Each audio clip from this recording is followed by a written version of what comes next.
Diego, I'm delighted to get a chance to visit with you.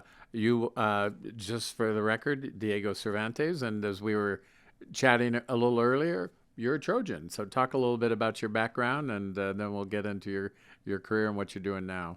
Yeah.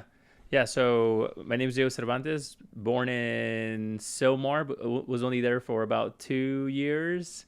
So I consider myself from Salinas. I think you're Yeah. a native. I think Yeah, I'm good, yeah, right? yeah. You're good. Yeah. So was born in LA, came to Salinas, and went to Barden, Frank Paul, LSL High. And like we were just talking about before, when I was in middle school, it was Chidas, Gloria Chidas, Burns, Garcia, Lopez, the other Lopez, and it was just all of these instructors were my teachers. And now I see them in Mariscal. They all taking these big roles, right? We got Mariscal as a principal at Salinas High, Gloria at Mount Toro, Lopez at Washington Middle School. Burns is up there now. Garcia is up there in the district. So it's nice to see that. Nice to see that the schools that I've attended, we've gotten some great leaders, and they've taken on those bigger roles now. Well, and I want to talk a little bit about what you're doing now, but we were chatting a little bit about kind of your perception of agriculture Yeah. growing up, and maybe you can talk a little bit about that, and then as you got into your career, how that's changed. Yeah. So growing up, my family was actually all of construction, um, except for one uncle. He's the only one that was doing agriculture, and he worked for Ramco. He has now passed away a couple years back, but he's actually the one that got me into agriculture. So I would go and work in the summers with him. But at first, I mean, even growing up, I grew up in the east side. Just growing up, it was just all you see is the pickers, right? I mean, you don't really see outside of that. So it kind of you kind of back away from it because you don't want to be part of that culture. You want to do I guess you want to become better than what your parents, not better than what your parents were, but I mean, they came here for a reason, right? My parents came here to give us a better life. So, I mean, the least we can do for them is give them that, right? Right. Educate ourselves and get better jobs. So when I started working with him, it was just pulling out weeds, loading up the trucks with the strawberry crates.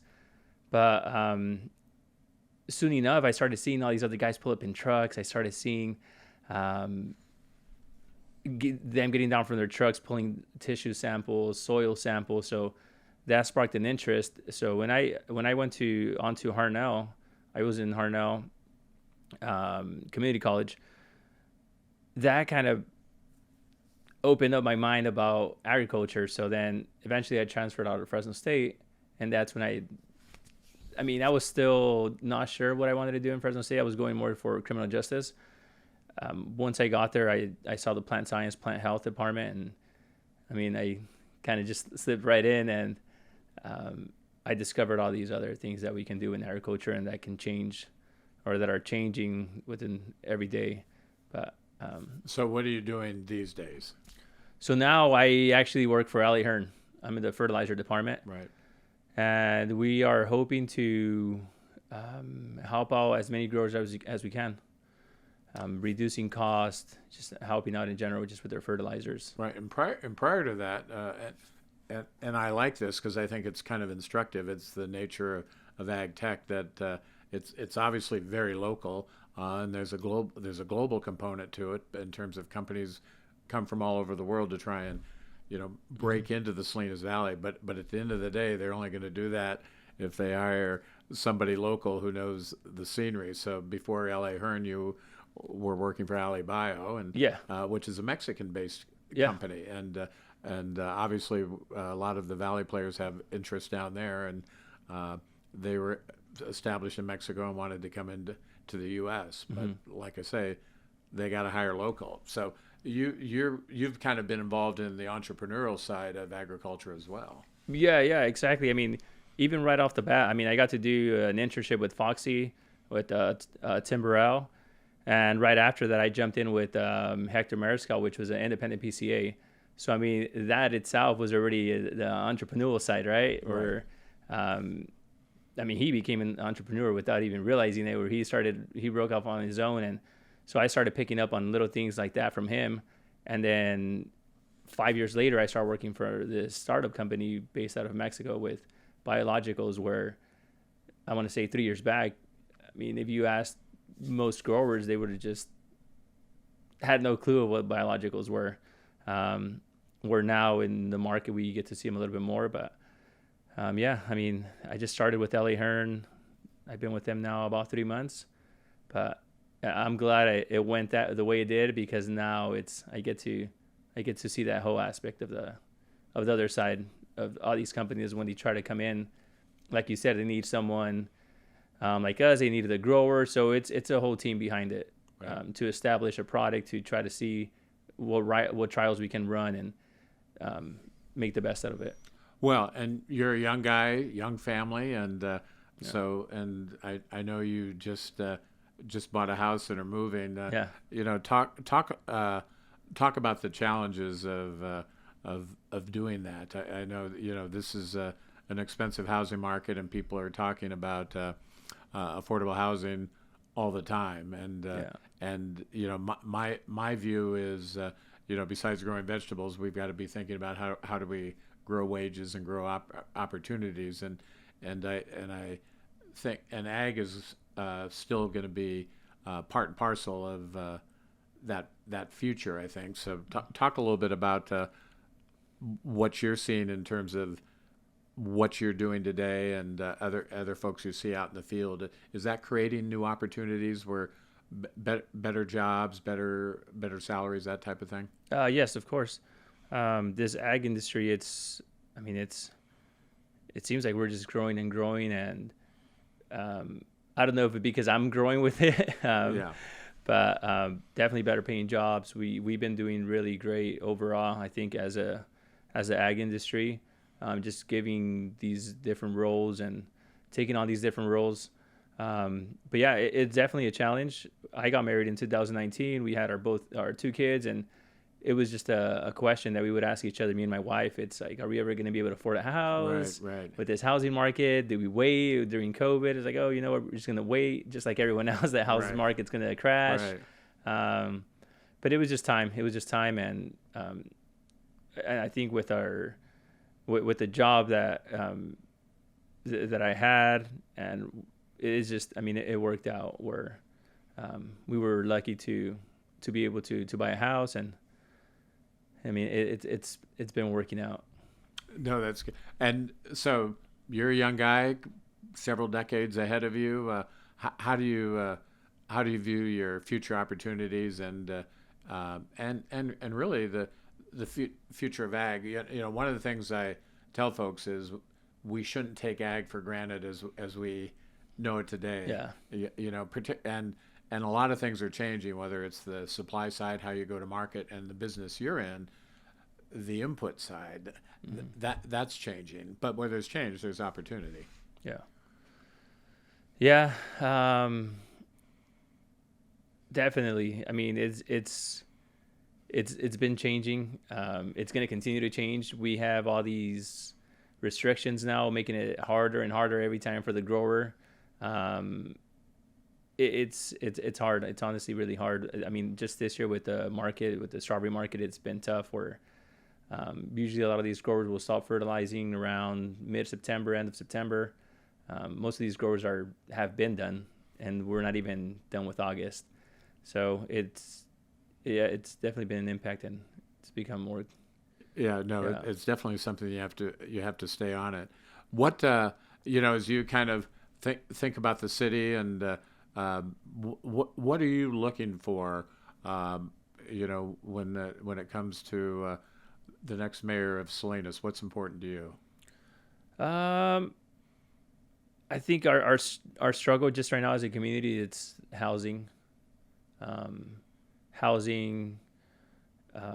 jobs, and a lot of these jobs are, I mean, a lot of these people do have jobs because of agriculture, whether it's picking, delivering.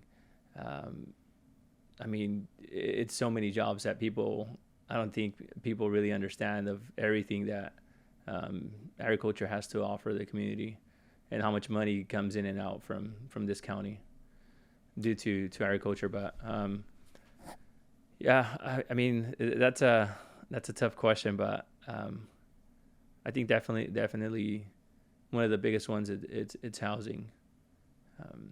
Well, and you know, my general thought is, if we're you know, with agriculture, with ag tech, and our proximity to the Silicon Valley, and the fact that we're really, and I think you've experienced this, and with the innovation center and being in the ag tech and the innovation environment. I mean, people all over the world look to Salinas, and I think that's something to build on. So, you know, one of the things that I think is important, because as you know, the day-to-day work of agriculture pretty much keeps everyone focused. So you know, I really believe and that the ability to kind of see the big picture on and working closely with our largest industry can make a contribution to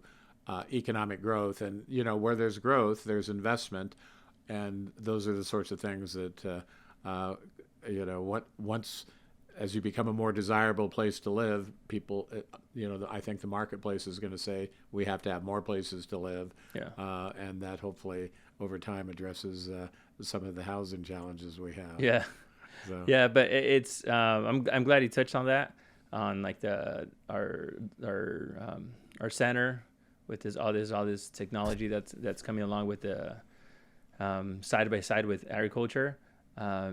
And just like the summits, you know, the biological summits that we've been having. I think is this our third one now that you've put on? We just finished our second one. And we had about 400 people from 10 different countries come to Salinas. It was a little bit under the radar, but we've really become, you know, we were already on the circuit in terms of an ag tech destination, but I think the biological summit, you know, I'm never upset when people say you're already best of class in terms of content and the show you're putting on. So it's good to have that associated with Salinas. Yeah, and it's just, I mean, just seeing that, right? I mean, just last year seeing that, people from South Africa, Australia.